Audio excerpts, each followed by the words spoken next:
Moteris, jos mylimasis ir jos viešpats yra įtaigi ir transformuojanti knyga, kurią parašė T.D. Jakesas, žinomas pastorius, knygų autorius ir pamokslininkas.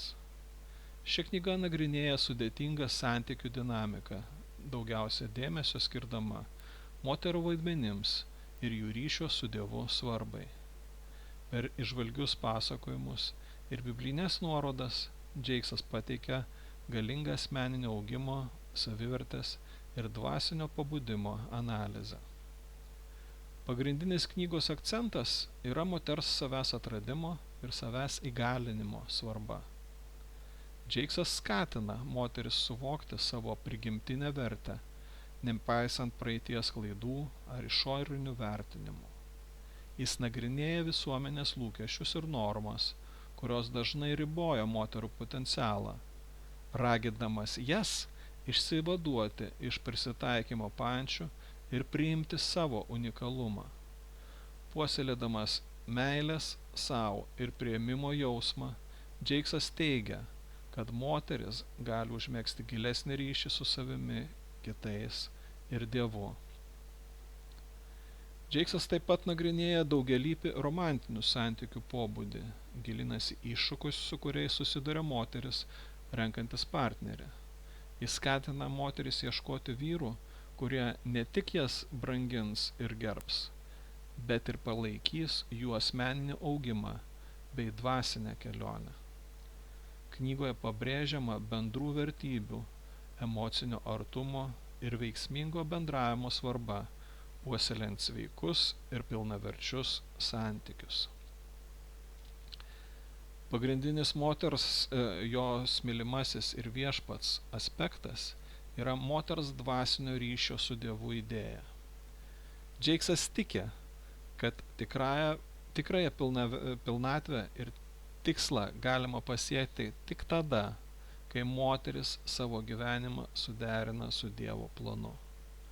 Atsidavusios Dievo valiai moteris gali patirti ramybės ir pilnatvės jausmą, kuris pranoksta žemiškus pasiekimus ir materialų turtą.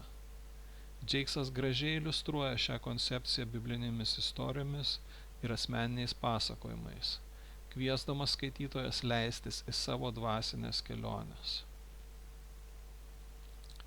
Knygos pasakojimo struktūra yra įtraukianti ir lengvai suprantama, todėl ji prieinama plačiajai auditorijai.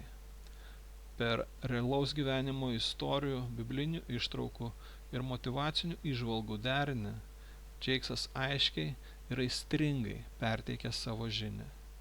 Kiekvienas skyrius remiasi ankstesniuoju, sukuriant vientisą ir gilią knygos pagrindinių temų analizę. Moteris, jos mylimasis ir jos viešpats skirta ne tik moteriams. Joje taip pat yra vertingų pamokų vyrams. Jakesas pabrėžia, kaip svarbu, kad vyrai elgtųsi su moterimis pagarbiai, meiliai ir atjaučiančiai, prisimdami savo kaip partnerių ir lyderių vaidmenis santykiuose. Vyrai gali sukurti pasitikėjimo ir emocinio saugumo aplinką savo artimiesiems.